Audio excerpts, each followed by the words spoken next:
Warning, the following podcast has been classified as insanely lucrative. Listener discretion is advised. You're going to want to add a label to it. It's a do not separate label, okay? The ones I use are usually like fluorescent pink, and I just have the supplier print these up and stick them on there. That's to make sure that Amazon doesn't start ripping these bags open and throwing the individual units into the bins. Your attention, please.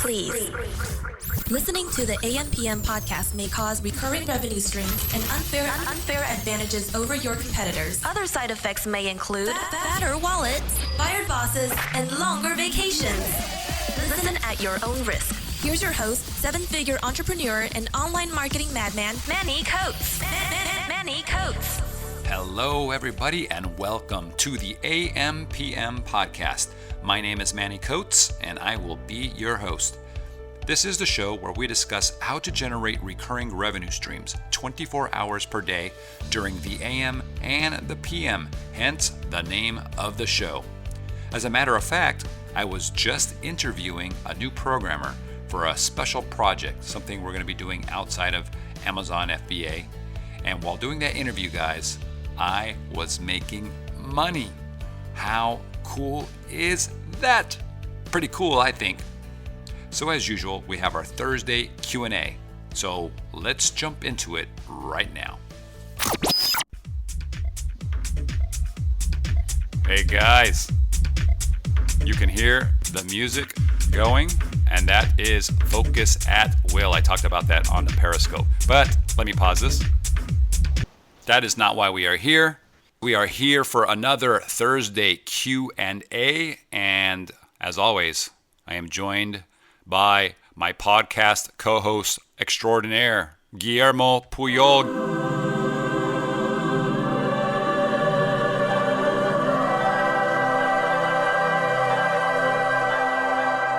Guy, how are you doing today? I'm doing awesome, Manny. How's your day going so far? My day is fantastic as always. Sales, I will admit, were a little bit low the last couple of days. I'm going to chalk that up to the whole Valentine's Day weekend and people just being gone. And I think there was spring break. And I also did a price change on something I probably shouldn't have done during this period. There's too many variables. You know what I mean? So you're attributing bad sales in March 28th to Valentine's, which happened February the 14th? I meant, sorry, not what I say in Valentine's. I meant Easter. Easter. Oh, okay. Come on. Okay. Yeah, I mean, I did not see that correlation whatsoever, and I'm not going to let that slip, man. Yeah, I know. Well, all right, so you just be serious for a second, please. All right. All right. So I have, as always, in case you guys, if anybody's listening and they're new, our Q&As always start with a personal Q&A, that I have for Guy. It's always a very serious question. So I asked him this question. Last time I asked him, I don't know what it was, what your favorite movie was, and whether you're a boxer or a briefs kind of guy. But today, we're going to get a little bit more serious. So, Guy.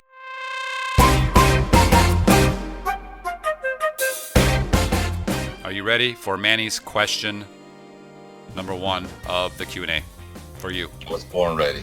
Good. All right. So, if I got a really bad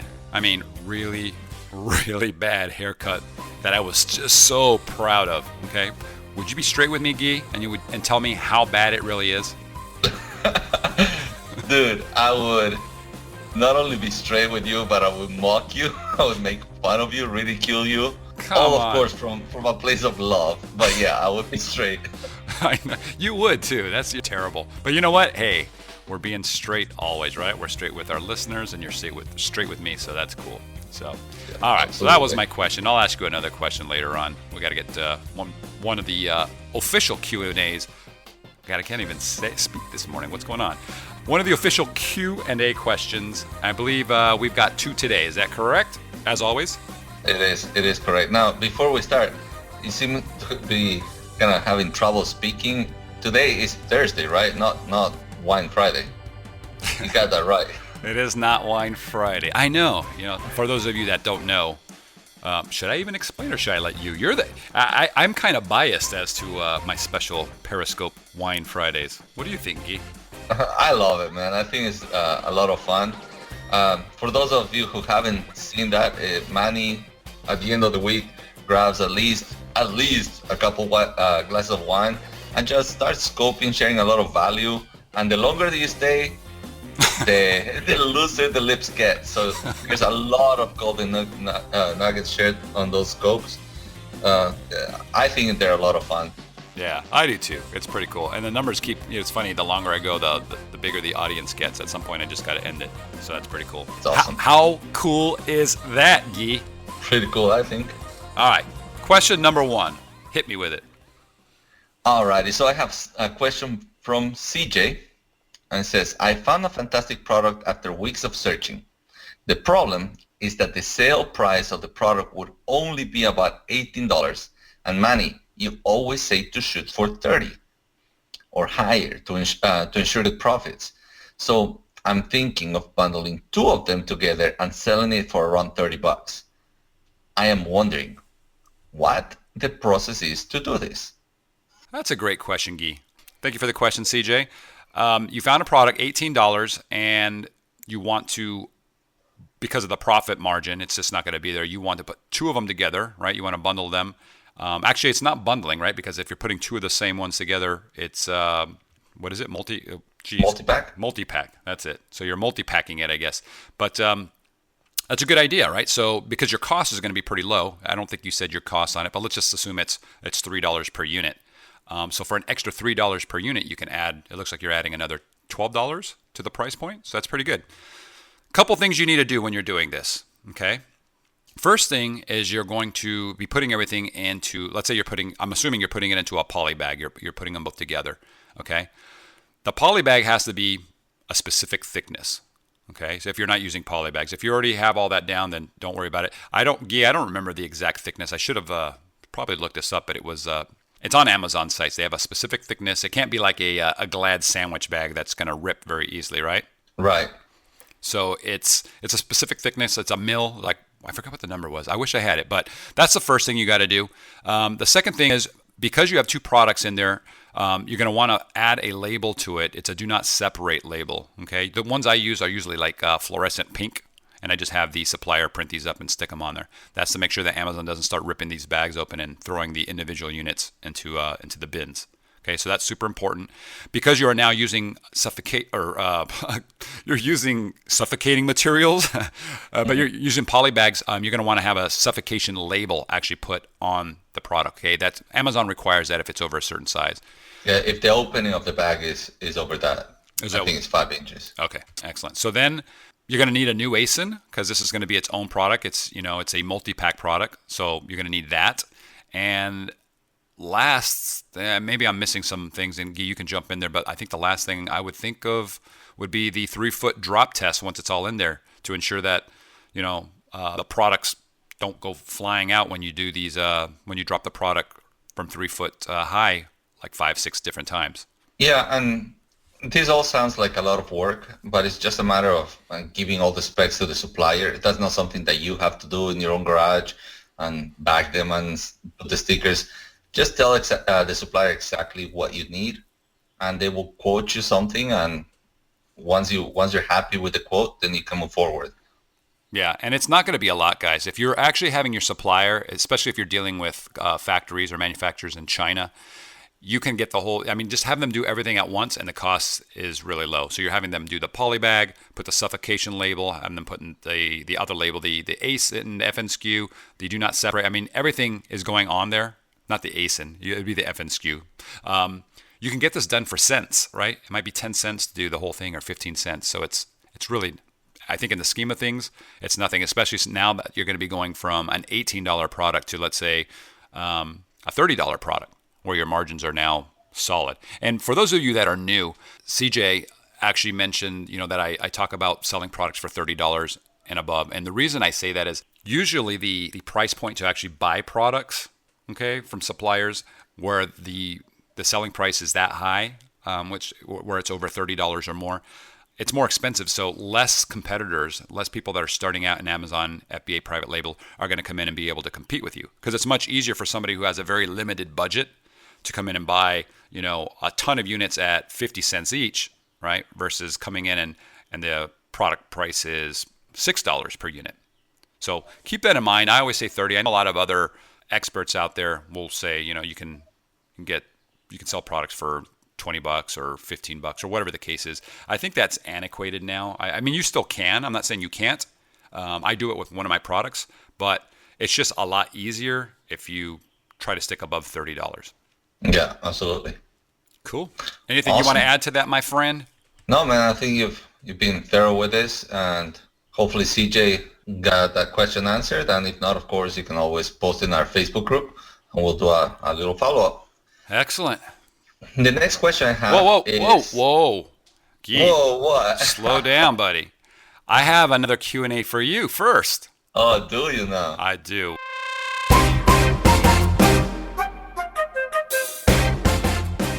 You're putting me on the spot twice per episode. Awesome. Twice per episode. Yeah, so Guy.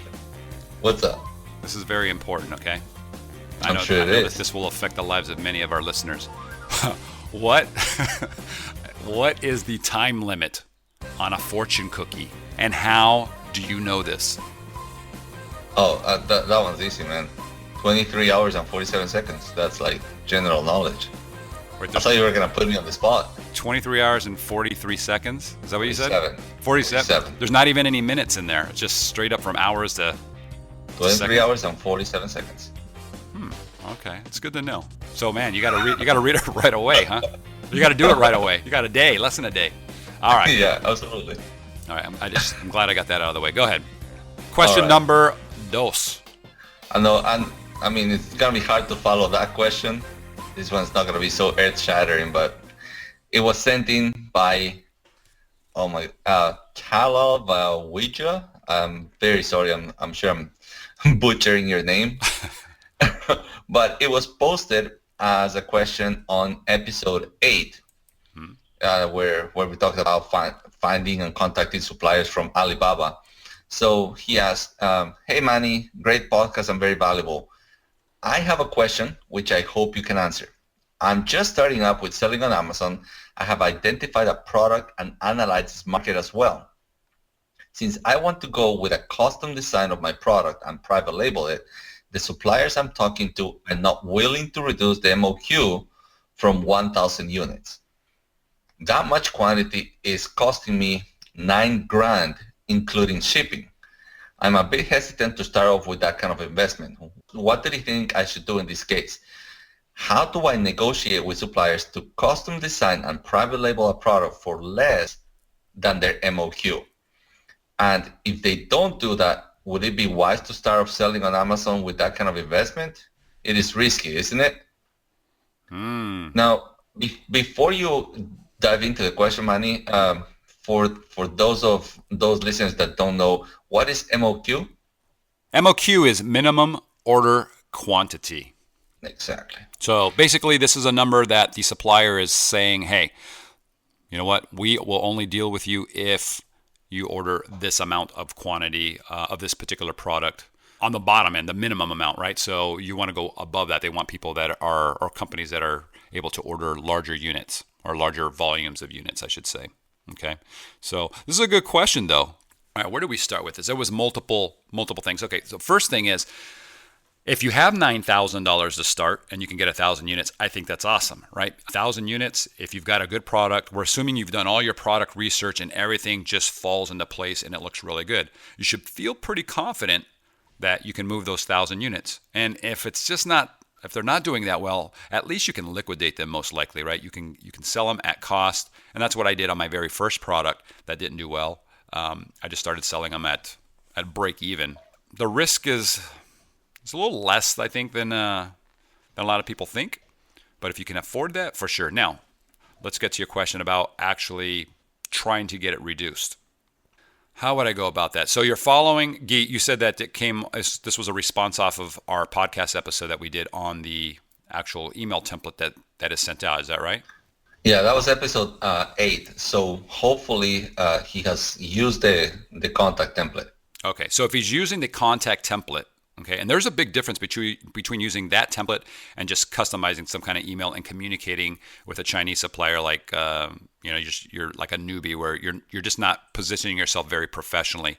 And if you do that, they won't treat you as a professional buyer, essentially. So here's a good tip. First of all, you're contacting them through Alibaba, which means whatever email account you use to sign up with Alibaba is being displayed to them. Typically, if you have that option turned on. So if you signed up with your Gmail account, if you're Joe69 at Gmail as an example, and you're contacting them, it just doesn't look that professional, right? It's a free email account. God forbid you're using an AOL account or something like that, right? But I'm just saying, you should have a company name. You should have a domain name for your company. Okay, it costs you less than $10 to get that going, and then have you can either use your name, or you can have purchasing agent at that, or purchasing manager, whatever it is, at yourcompanyname.com. And when they see that, at least right there's a little bit of perceived value in terms of you being a client of theirs. That's the first thing. Okay. The second thing is you should always ask, and it sounds like you're asking for their minimum order, or for them to reduce the minimum order quantity. But if you're using the template, it's essentially saying you're a big buyer and that you're testing the orders out. All right, you want to get a test order in, and then later on you're going to be coming in and ordering larger amounts. If the supplier isn't willing to budge at all and everything looks professional, everything's good, and then along with your email, you might actually want to have a somewhat professional looking single page website in case they actually go and check that out to see if you're serious. That would help as well. But if they're still not budging, I would suggest, look for a different supplier. Don't be forced into doing business with one supplier if you can't afford it and that's the only option. If they're the only one for whatever reason, maybe try to find a different product. There's millions of products out there. I wouldn't be held hostage by this guy. And if it's putting you in a situation where you can't either afford it, or it's just leveraging you out like crazy to the point where, you're just not comfortable with it, find a different product or find a different supplier. Yeah, I think in order for it to be a good deal, it has to be a win-win. And if it doesn't feel like a win-win, then you're not going to be happy with the transaction. You're not going to be have a good feeling going into this business. So you have to be happy with your supplier, because that's hopefully going to be a long-term relationship. The first order is hopefully going to be just one of many. So if you're not happy right there, it might be a good idea to move on. Yeah. Cool. That's our 2 questions. That's our Q&A episode number 1 for Thursday. Right, Guy? Is that it? Yeah, that's correct. Awesome. That's all we have. Fantastic. So guys, if you like this episode, please no, wait, that's YouTube. please do leave us a review or rating on iTunes. That would be pretty cool. And yeah, check us out on Periscope, or check me out on Periscope. Guy's always there. He can't talk. That's the way Periscope works, but he's always there as a support unit and always answering questions. But we're both on there. Look for @MannyCoates on Periscope. Check out our Facebook group. You can get that through our website at ampmpodcast.com. And don't miss out the Friday night scopes. Those are value packed and lots of fun. Yeah, I try to do them every week, but every once in a while I do believe in working hard and playing hard as well. So if I'm out and I'm having just too much fun, or if I'm out of town and the signal, for example, this week, I'm gone that weekend or whatever, then the cell signals week, I might not do one. But if I'm staying in town, we're definitely going to be having a wine chat on Periscope for sure. Check it out. And remember, Periscope, guys, the video, you're either live and you're listening, or you're missing out because the video's gone the next day. Yeah. All right, cool. guys. So that's all we have, guys. Thank you so much for listening. Again, I'm Guillermo Puyol. And I'm Manny Coates, and we'll talk to you guys next time. Bye-bye. You've been listening to the AM/PM podcast, hosted by Manny Coates. For more information, insider tools, and to get the resources mentioned in this episode, visit ampmpodcast.com.